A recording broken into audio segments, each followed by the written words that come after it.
Good evening and welcome to NNX, NNN's news show to give you campus news faster than you can eat a bowl of mac and cheese. I'm Julia Richardson. And I'm Katrina Pham. Stick around tonight for a discussion about the campus dining workers negotiations.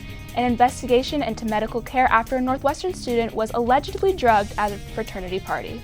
And an update on COVID-19 on campus. So grab your mac and cheese and let's jump right into tonight's stories.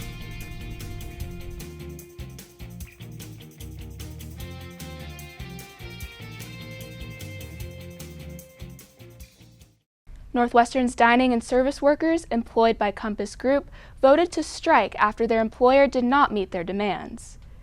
Workers' demands include higher wages and health insurance coverage.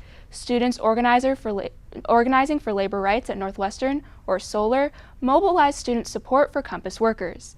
Compass canceled negotiations last week after firing their lawyer, and dining workers hope negotiations resume soon, but are prepared to strike. Veronica Reyes, a cashier at Foster Walker and Northwestern employee for 11 years, voted in favor of the strike. We struggle, we pay by check, and imagine with the strike is even harder. So I've been seeing students around campus with buttons to show support for Compass workers. Do you want to tell me what that's about? Yeah, so basically SOLAR set up a campaign for the workers, and they're handing out buttons. And basically the workers do not know when they're going to strike. I talked to Reyes about it. She doesn't know, but it could happen at any time unless negotiations happen first. So is there anything else being planned soon? So tomorrow they're partnering with University Christian Ministry, and they're going to be talking to the workers, giving students opportunities to talk to the workers. And there's also supposed to be an action at The Rock this Thursday. And I also spoke with Abby Zhu, a student involved with SOLAR, who talked about showing support for Compass workers. I think this is just proof that so many of us support workers and want them to be treated with the dignity we know they deserve. Students looking to show their support for the dining workers can go to @SOLR_NU to see information on upcoming protests or ways to donate to show support. Just over a week ago, multiple allegations of druggings at two fraternity houses, Alpha Epsilon Pi and Sigma Alpha Epsilon, sparked campus protests. The university is investigating the allegations, and all interfraternity council organizations are banned from hosting chapter-sponsored social and recruitment activities until at least October 17th. However, protesting students believe abolition of Greek life is key to feeling safe on campus. Isabel Podolsky was one of the students who says she was drugged at the AE Pi house, but she says her experience visiting the emergency room at North Shore Evanston Hospital was the most horrifying part of her night. Podolsky says she was denied a full urine panel, an IV, and blood test at the hospital.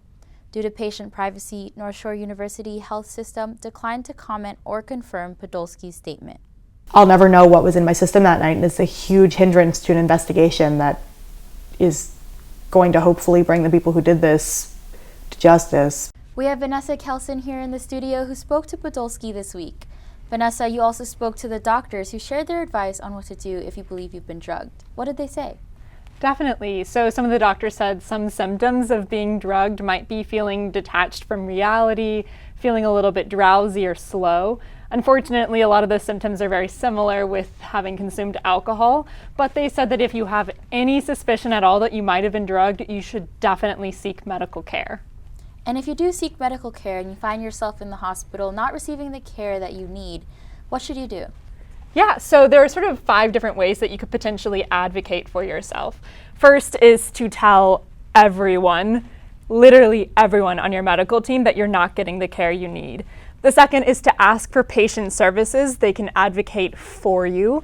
Third, if you experienced a suspected crime, you can dial 911 from the hospital and have police help investigate. Fourth, you can leave and go to a different hospital. And last, if you feel you received substandard or harmful care, you can file a formal complaint after. Thanks, Vanessa. Both Northwestern University and North Shore Health System say they're investigating and taking these claims very seriously. In COVID-19 news, between September 24th and September 30th, Northwestern University reported 51 new positive cases. Things aren't over over yet, but we're in a really good place as Northwestern to have this be a pretty normal year.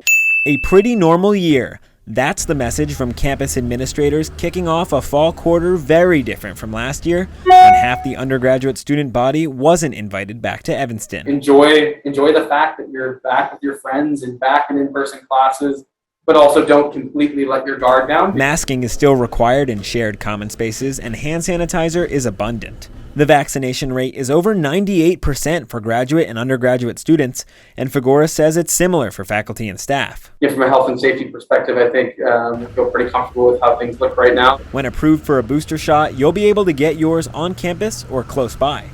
There are zero concerns with being able to get a booster shot when you're kind of ready for a booster shot. Last week, Northwestern saw 51 new positives. 27 of those cases were undergrads. With more than 10,000 tests conducted, the positivity rate is 0.5%. And while NU required an extra week of surveillance testing, Fagora says there are not immediate plans to do that again. It's been nice seeing people and getting to know everyone in my class. Freshman Ari Burnick is very familiar with the testing site. I've actually been contact traced 2 times, and it's like the 3rd week of school. While she awaited her own test results following exposure, So I just took it upon myself to email my teachers, and they were so accommodating, and I was able to take my classes online. And while being able to access a class online isn't a requirement, Fagora says, we've asked all faculty members to be as flexible as possible. a new school year, a new phase of a pandemic, and a new normal. Thanks for that update. The Jacobs Center is open for rapid testing Monday through Friday from 9 a.m. to 4 p.m. Vaccinated students are encouraged but not required to get tested regularly, but unvaccinated students must test twice a week. And that's all the time we have for tonight. Thank you for tuning in to the first episode of NNX. We hope you come back next week for more campus news on your schedule. Stay tuned for Northwestern News Report and Politicat coming up next. I'm Julia Richardson. And I'm Katrina Pham. Good night.